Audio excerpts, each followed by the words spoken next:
Pak Supri, nanti tolong pastikan lagi nama adiknya Pak Bayu itu Andi atau Randi. Dan kalau bisa coba cari tahu lebih banyak tentang Randi atau Andi ini. Baik, Bu. Dasar Arya kurang ajar, awakmu gak tahu diajari sopan santun tak karo wong tuamu. Dasar bocah kurang ajar, tak pernah diajarkan sopan santun sama orang tuamu ya.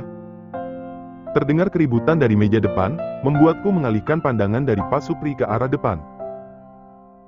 Kulihat seorang pria dewasa terlihat sangat marah dengan mata melotot menghadap anak lelaki tampan dengan tubuh tinggi dan kulit kecoklatan. Bapak yang tidak sopan dengan merokok di tempat ini. Aku tersenyum melihat bagaimana anak itu dengan berani melawan lelaki yang jauh lebih tua darinya. Sepertinya si bapak telah melakukan kesalahan dengan merokok di area yang jelas-jelas dilarang untuk merokok. Anak itu mengingatkanku pada Oka yang terkadang karena darah mudanya tanpa berpikir panjang, dia akan berani melawan siapapun kalau memang benar. Wah, pancen anak kurang ajar. Memang anak kurang ajar. Melihat bagaimana lelaki yang hanya dewasa secara umur itu terlihat marah, sepertinya aku harus turun tangan karena semua orang hanya terdiam menonton saja. Aku berdiri dan berjalan mendekat ke arah mereka. Ade. Aku berseru sambil berjalan dengan cepat ke arah anak lelaki yang mengerutkan kening menatapku. Nunggu dari tadi ya? Maaf tadi di toiletnya antri, jadi kakak sedikit lama. Aku langsung merangkul bahunya yang kini menatapku bingung. Ada apa ini? Aku menatap pria yang masih terlihat marah menatapku dan anak lelaki itu bergantian. Awakmu Mbak Neta? Kamu kakaknya? Iya, saya kakaknya. Aku menjawab setelah menebak pertanyaannya. Ada mbak-mbaknya, intinya dia nanya aku mbaknya kan ya? Mudah-mudahan saja benar. Ajarono adikmu sopan santun, ajari adikmu sopan santun. Oke, kalau ini sepertinya dia menyuruhku mengajarkan adikku sopan santun. Wah, dia bakal kaget kalau bertemu Oka karena dia sangat sopan sekali. Memangnya ada apa? Aku menatap anak lelaki yang ada di sampingku. Bapak ini merokok di salam ruangan ini. Anak itu berkata dengan mata menatapku. Wah, maaf nih, Pak. Aku balik menatap si bapak yang masih akan kembali mengumpat mendengar ucapan, adikku. Sebelum bapak menyuruh saya mengajarkan adik saya sopan santun, bagaimana kalau bapak belajar membaca dulu? Mata si bapak terlihat membulat. Cekak, orang-orang seperti ini memang ada di mana-mana, yang sok pintar tanpa berkaca terlebih dahulu, hanya bisa mengkritik orang padahal dirinya belum tentu benar. Atau bapak tidak memakai kacamatanya, ya? Koen. Kau. Bapak itu menggebrak meja sambil berdiri, membuat kami semakin menjadi tontonan orang.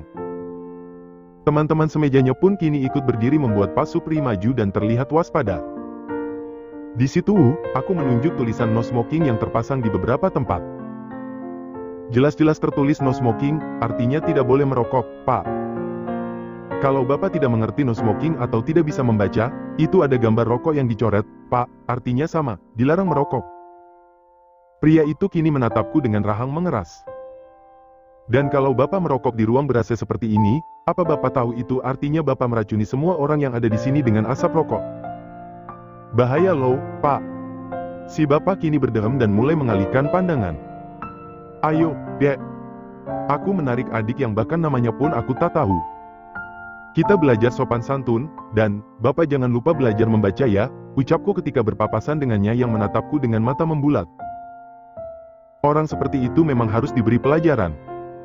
Mereka sangat menyebalkan. Aku terus mengoceh sambil menarik tangan anak lelaki yang dengan sabarnya masih mengikutiku hingga turun melewati eskalator. Kamu hebat, sangat berani. Saat ini kami telah berada di lantai 1 dan akan kembali turun ke UG. Aku tersenyum membuatnya tersenyum simpul sambil tertunduk. Memang sekarang ini banyak orang yang acuh dengan hal seperti itu, menganggap enteng padahal itu bahaya, ya? Iya, ucap anak itu setelah terdiam beberapa saat. Yang kamu lakukan itu sudah benar dengan menegurnya. Anak itu kembali tersenyum sambil tertunduk. Saat ini kami sudah ada di lantai G dan akan kembali turun ke lantai LG di mana Ewald berada. Lain kali kalau ada orang seperti itu kamu boleh kok menegurnya. Aku kembali tersenyum menatapnya. Bilang saja, maaf, di sini tidak boleh merokok, atau kalau kira-kira orangnya itu wajahnya menyeramkan atau kamu merasa tidak nyaman lebih baik kamu meminta bantuan orang yang lebih dewasa, misalnya kamu bisa lapor security atau pelayan yang ada di sana. Oke. Anak itu terdiam kemudian mengangguk membuatku tersenyum. Saat ini kami telah berada di lantai LG dan tengah berjalan menuju Ewell. Tanpa kusadari di belakang kami ikut mengekor 3 orang teman si adik baruku, dan juga Pak Supri. Aku hampir lupa kalau tadi aku tengah bersama Pak Supri dan tengah membicarakan masalah serius. Tapi aku juga tak boleh membiarkan anak ini menghadapi bapak-bapak itu sendirian kan? Nah, sudah sampai. Kakak bekerja di sini, nanti kalau kamu main ke sini, kamu boleh mencari kakak, bilang saja mau bertemu Kirana. Anak itu kembali mengangguk, membuatku kembali tersenyum. Tadi dia mengingatkan kepada Oka dengan sikap beraninya, tapi melihatnya seperti ini ternyata dia jauh lebih pendiam daripada Oka yang pecicilan. Dan namamu adalah? Dia terdiam terlihat ragu untuk beberapa saat sebelum akhirnya berkata, Reka. Reka? Dia mengangguk membuatku tersenyum. Baiklah, Reka. Kakak harus kembali lagi bekerja, jadi sampai jumpa lagi. Dia terdiam terlihat malu sebelum akhirnya berkata, terima kasih. Aku tersenyum sambil menepuk lengannya. No problem, that's what sister is for, tidak masalah, itulah gunanya kakak perempuan. Aku berjalan menuju kantor diikuti oleh Pak Supri meninggalkan Reka yang kini dikerumuni teman-temannya. Pak Supri tidak perlu lapor kepada Caraka soal kejadian barusan. Pak Supri terlihat terkejut kemudian menggaruk tengkuknya sambil tersenyum. Ibu sudah tahu? Aku hanya tersenyum mendengar pertanyaan Pak Supri. Bagaimana aku tidak tahu, secara aku tak pernah pergi kemanapun jadi aku tak membutuhkan sopir pribadi. Tapi Pak Supri setiap hari dengan setia berada di kantor, dan setiap sore membawakanku kopi dari Caraka. Jadi apalagi namanya kalau bukan sebagai pengawal pribadiku, dan terbukti tadi ketika aku menghadapi bapak-bapak itu, Pak Supri terlihat langsung siaga. Masalah pacet pun biar nanti saya yang memberitahu Caraka, dan Pak Supri tidak perlu menjaga saya lagi. Pak Supri menatapku terkejut. Pak Supri cukup fokus tentang Joko, Pak Bayu dan juga Randi atau Andi ini. Kulihat Pak Supri terlihat lega sesaat, mungkin tadi dia berpikir aku akan memecatnya, namun sejurus kemudian dia terlihat ragu. Bapak tak perlu khawatir, nanti saya yang akan berbicara pada Caraka kalau saya memberi pekerjaan khusus untuk Pak Supri. Akhirnya Pak Supri kembali bernapas lega sambil mengangguk mengerti. Caraka benua, dia pikir bisa diam-diam memberi pengawal pribadi tanpa sepengetahuanku. Cekak. Dasar pria posesif. Tapi aku menyukainya, hehehe. Autor POV. Paradeisos. Kamu yakin kalau itu Caraka? Tanpa basa-basi Anggi langsung bertanya. Yes, 100%. Anggi yang baru saja datang langsung duduk bergabung bersama teman-temannya, terlihat tak percaya dengan apa yang didengarnya. Dan dia bersama perempuan itu? Yap. Anggi kembali terdiam. Apa yang mereka lakukan di sini? Kedua temannya menggelengkan kepala. Anggi dikejutkan oleh laporan kedua temannya kalau mereka melihat Caraka di Surabaya bersama dengan seorang perempuan. Akhir-akhir ini dia meminta temannya di Jakarta untuk mengawasi Caraka mencari tahu siapa perempuan yang telah merebut Caraka darinya. Tapi laporan yang dia terima kalau Caraka hanya kantor, apartemen, tak pernah sekalipun dia menemui perempuan lain. Sempat dia berpikir kalau Caraka menjadikan isu perempuan lain hanya sebagai alasan untuk pembatalan perjodohan, tapi ternyata dia salah. Perempuan itu jelas ada, dan perempuan itu di sini, di kota yang sama dengannya tinggal. Kita melihat mereka tadi di Sky Restaurant. And he literally treats her like a princess, dan dia benar-benar memperlakukannya seperti seorang putri. Anggi semakin terdiam mengingat dulu Caraka memperlakukannya dengan penuh kesopanan, dan selalu menjaga jarak. Anggi ingat dulu selalu dia yang pertama menghubungi Caraka lebih dulu, tak pernah sekalipun Caraka menghubunginya. Dan sekarang Caraka memperlakukan perempuan lain seperti seorang putri? Bagaimana bisa? Seperti apa perempuan itu? Anggi penasaran dengan sosok yang telah membuat seorang Mahesa bertekuk lutut hingga memutuskan pertunangan dengan seorang Anggi Santoso. Tunggu. Gadis berbaju peach mengeluarkan ponselnya. Ini, aku sempat memotret mereka. Anggi menerima ponsel temannya, matanya menatap layar ponsel dan hatinya tiba-tiba terasa panas sebelum akhirnya amarah menyeruak ke permukaan. Matanya nyalang menatap Caraka yang tengah merangkul perempuan lain dengan senyum di wajahnya, dan yang pasti walau dari jauh dia bisa melihat bagaimana Caraka menatap perempuan itu dengan penuh kasih sayang, tatapan dan senyuman yang tak pernah Caraka berikan untuknya. Perempuan dalam rangkulan Caraka terlihat sederhana, bukan seperti perempuan-perempuan yang selama ini dekat dengan Caraka. Tidak begitu cantik, masih kalah cantik darinya, dengan penampilan yang biasa saja. Apa yang sebenarnya Caraka lihat dari perempuan itu?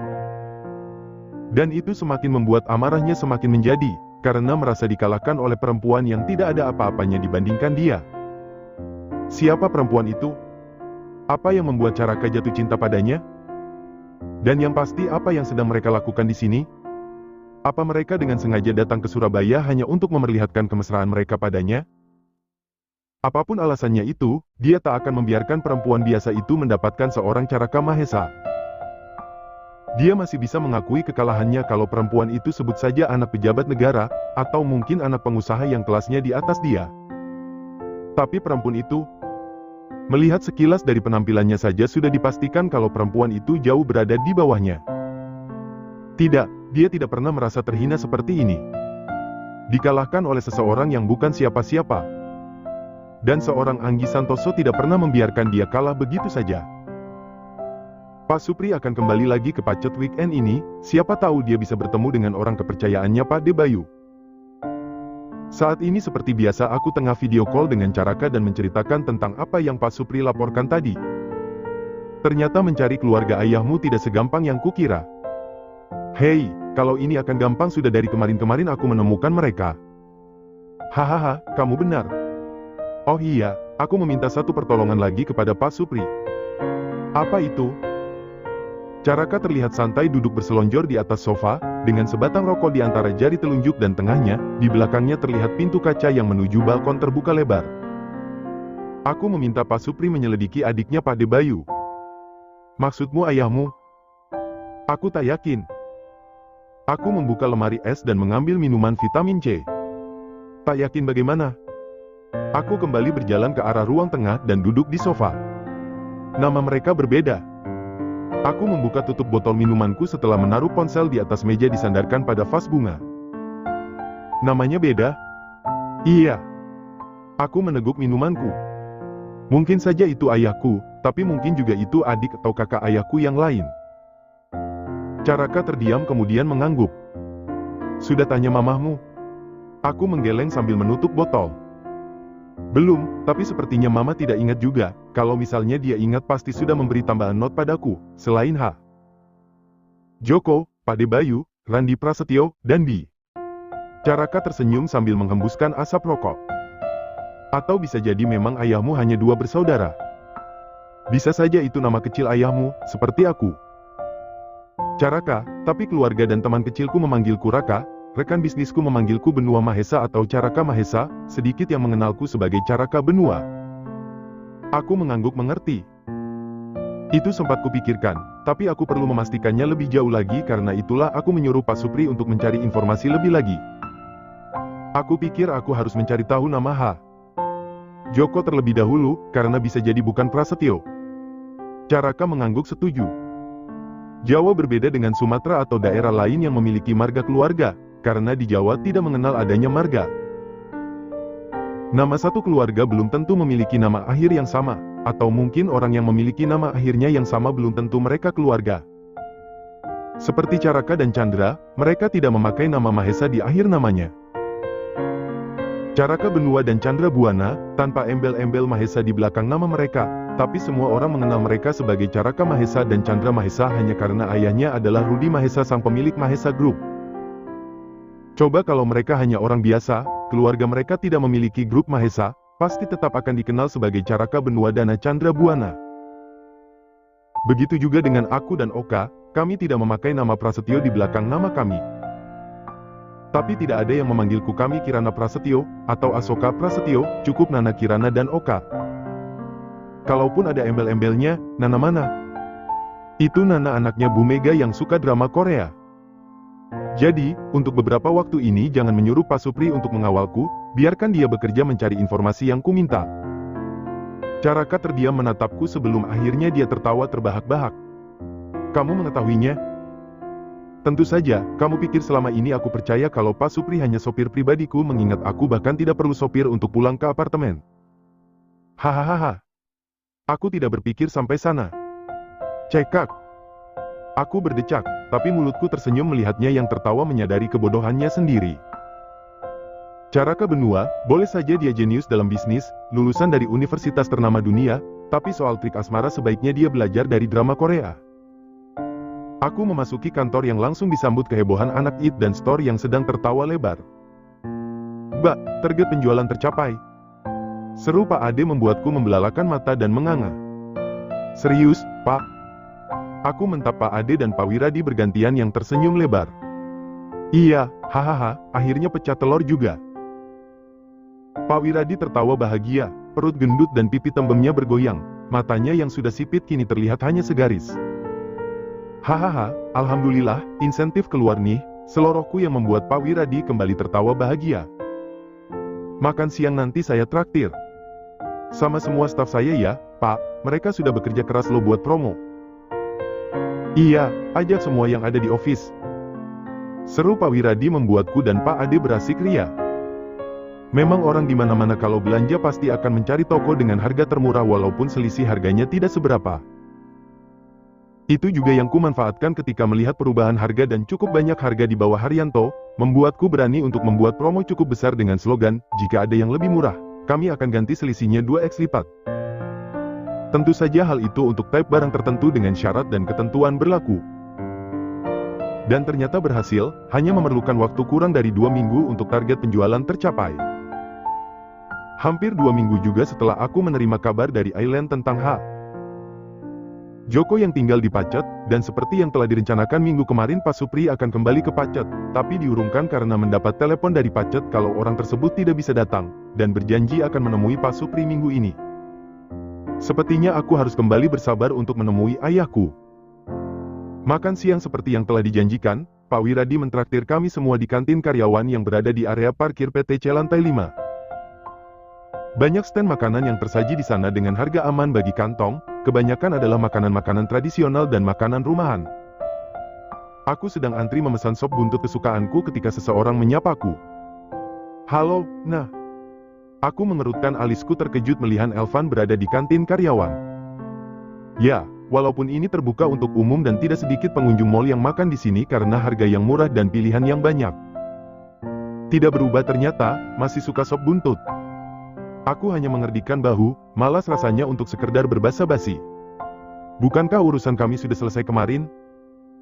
Jadi tak ada alasan bagi kami untuk ngobrol. "Pak Elvan." Tanpa diduga Pak Wiradi menyapa Elvan membuatku semakin mengerutkan alis. "Makan di sini juga, Pak?" "Iya, Pak," jawab Elvan sopan. Diajakin anak-anak. Elvan menunjuk satu meja panjang di mana terdapat beberapa orang duduk sambil makan dan tertawa. Aku mengerutkan kening melihat salah satu dari mereka memakai e-card yang tergantung di lehernya dengan sangat jelas tercetak di tali itu logo M dalam lingkaran seperti halnya e-card milikku sebagai tanda Mahesa Group, hanya saja di taliku tercetak Ewald dan mereka tercetak SUHO, yang merupakan bagian dari MHG Retail. Jadi Elvan bekerja di MHG juga? Hadah, bisa runyam kalau begini ceritanya, karena bisa dipastikan aku akan sering bertemu dia, minimal selama aku di Surabaya. Sudah saling kenal? Tanya Pak Wiradi menatapku dan Elvan bergantian. "Kami teman kuliah," potongku yang membuat Elvan langsung menatapku. "Permisi, saya duluan." Aku mengambil nampan yang telah terisi satu mangkuk sop buntut dan sepiring nasi ke meja di mana yang lainnya telah duduk. Ternyata keinginanku untuk menghindari Elvan tak segampang itu. Pak Wiradi dengan baik hatinya mengajak Elvan untuk gabung di meja kami dan mengenalkannya kepada kami semua. "Ini Pak Elvan, GM di SUHO." Elvan menyalami semuanya kecuali aku. "Saya dan Kirana teman kuliah," ucap Elvan sambil duduk di samping Pak Wiradi membuat semua beroria. "Guna, waktu kuliah bagaimana, Pak?" Aileen bertanya penasaran. Salah satu aktivis yang cukup vokal. Mau tak mau aku tersenyum mendengarnya, karena itu benar dulu ketika kuliah aku cukup vokal. "Kamu lebih vokal daripada aku." "Hahaha, itu dulu ketika pikiran kita masih idealis." Aku mengangguk setuju. "Kamu ingat, nah, ketika kita demo di depan gedung DPR menuntut pembatalan pengesahan UU yang sangat merugikan masyarakat?" Aku terdiam mencoba menggali kenangan yang sudah cukup lama, sampai akhirnya aku tertawa. "Iya. Hahaha, dan kamu tertangkap hari itu. Iya, aku harus mendekam di penjara hari itu, dan kamu demo di depan kantor polisi bersama beberapa teman kita. Kenangan itu membuatku tersenyum mengingat bagaimana dulu aku dan teman-temanku cukup vokal menyerukan ketidakadilan oleh para penguasa negeri ini. Akhirnya aku bebas, dan kamu menangis menyambutku seketika melihatku keluar dari kantor polisi malam itu. Meja seketika hening, semua orang menatap ke arah kami. Tanganku yang hendak menyuap sop menggantung di udara. Ini yang aku takutkan ketika kembali berinteraksi dengan Elvan. Terlalu banyak kenangan, terlalu banyak kejadian yang kami lewati bersama yang mau tidak mau pasti akan muncul ketika kami membicarakan masa lalu. Sepertinya bukan hanya teman kuliah saja nih, goda Pak Ade membuat semua orang tersenyum menggosa. Teman seperjuangan ketika dulu demo, tidak lebih. Aku berkata sambil menyuap sop buntutku. Aku tahu saat ini Elvan sedang menatapku. Itu hanya cerita masa lalu, artinya itu sudah jauh berada di belakang kami. Yang terpenting adalah sekarang dan masa depan. Jadi sudah ada nih masa depannya? Pak Wiradi tersenyum menggoda membuatku tertawa. Iya. Aku tersenyum menatap Pak Wiradi yang duduk di samping Elvan. Seseorang yang selalu ada untukku, mendukungku, melindungiku, dan menerimaku apa adanya. Oh, yang kemarin Buna. Aku tersenyum sambil mengangguk menjawab pertanyaan Aileen, kemudian melanjutkan makanku. Aku ingin segera menghabiskan makananku dan pergi dari sana. Kamu tahu, Lin? Yuli bertanya penasaran. Iya, Sabtu kemarin Aileen ketemu Buna di Blauran lagi sama cowok guanteng teng-teng, pokoknya guanteng banget. Wah, Buna, jadi penasaran seganteng apa sih? Lagi-lagi aku hanya tersenyum sambil lanjut makan. Kenangan dan cerita masa laluku dengan Elvan sudah terjadi dan tidak mungkin bisa kuhapus, bagaimanapun Elvan adalah bagian dari masa laluku. Kenangan itu mungkin akan muncul sewaktu-waktu, tapi itu hanya akan menjadi sebuah cerita masa lalu yang bukunya telah kututup dan tak akan pernah kutulis cerita masa depanku di sana. Cerita masa depanku adalah cerita yang saat ini tengah kurangkai dengan seseorang bernama Caraka Benua.